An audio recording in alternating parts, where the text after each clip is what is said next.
If you open God's word, it will speak to you. There are people that say, I never hear from God. Those are people who don't read their Bibles. Because if you read your Bible, it is God speaking to us. So if you want a word from God, go to the Word of God. People are going, I need a word from God. I'm like, there are 725,000 of them in this book. And there's a word for your life today.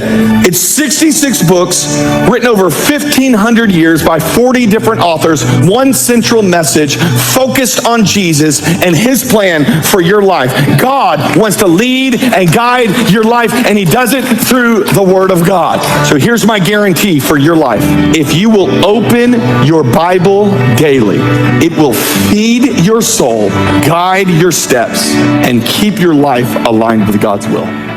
Kailangan po talaga natin magbasa, ugaliing magbasa araw-araw yung salita niya, kasi ito yung nagbibigay sa atin ng pag-asa, at ito rin nagbibigay sa atin ng mas malawak pa, mas malalim pa na kaalaman tungkol kay Jesus at sa kanyang mga plano sa buhay mo, sa buhay natin lahat. So ugaliin po natin talagang maglaan ng oras sa salita niya, at kailangan talaga intensyon mo maglaan ng oras, yung bukal sa loob talaga. Kung tayo man ay kumakain sa araw-araw sa ating physical na mga pagkain, meron din ang ating spiritual na kailangan din ng pagkain. Ito yung salita niya. At gawin talaga na regular ang ating pagbabasa ng salita niya.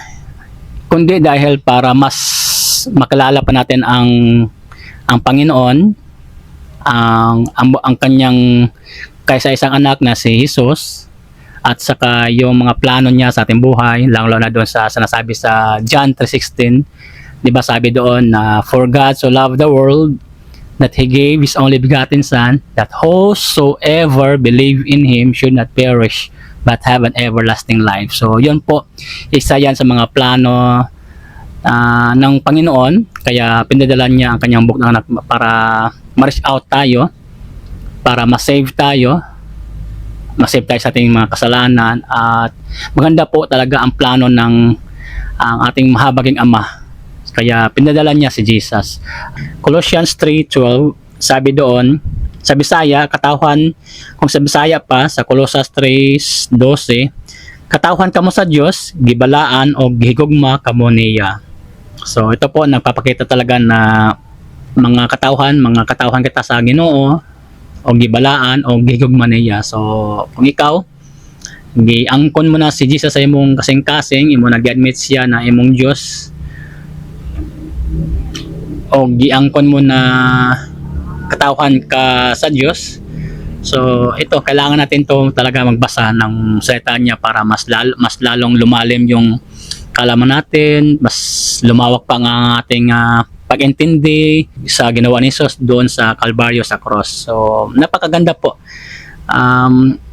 Of course, hindi ito basta-basta na maglaan ng oras, kasi at ang devil naman talagang gumagawa din ng paraan para ma-distract ang ating oras at maibaling ang ating oras sa ibang gawain. Pero kung talagang seryoso tayo at inamin mo na mahal mo ang Panginoong Hesus, so we need to read, kailangan nating magbasa, kailangan natin to pag-aralan, at kilalanin pa ng lubusan si Jesus sa pamagitan ng kanyang salita. At mangyayari lamang yung kung ang ating puso ay may pagsuko sa kanya, at humble tayo sa kanya, at talagang seryoso tayo sa kanyang paglapit bilang siya ang ating Panginoon sa ating buhay. Siya din ang Panginoon sa ating oras, sa ating kalakasan, sa ating buong pagkatao. So yun po, lalong-lalo na sa panahon ngayon, magulo na yung mundo natin, may giyera doon.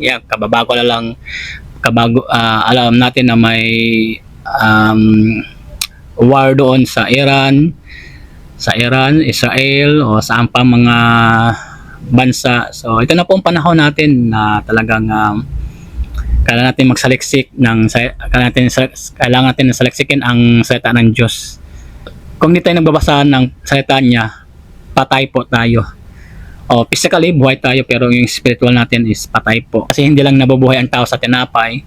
Yun nga sa sinabi sa Matthew 4:4 at sa Luke 4:4 na ang tao ay hindi lamang nabubuhay sa tinapay. So yun po sa Matthew 4:4. So I encourage you lahat ng mga nanampalataya kay Jesus. So kailangan talaga natin maglaan ng oras para din yan sa ating kabutihan. So yun lang po. God bless. Tanda po natin, mahal na mahal tayo ng Panginoong Jesus. Bye-bye. God is good all the time. Hi again, it's me Michael Dollar. Welcome back to my channel. Hi, it's me again Michael Dollar. Welcome back to my channel. Wow, God is good all the time. Hi again, it's me Michael Dollar. Welcome back to my channel. Oh, God is good all the time. Yeah. Ayun, hanggang dito lang tayo guys. Kung bago pa lang sa aking channel, please like my channel, follow my channel, Michael Dollar sa Facebook, pati sa aking YouTube. Subscribe channel and share kung meron ka natutunan sa ating pagpanood mo sa aking video. So once again, it's me Michael Dollar. God is good all the time. Maraming salamat. Once again, it's Michael Dollar. God bless you all. Tanda po natin lahat na mahal tayo ng Panginoong Ito.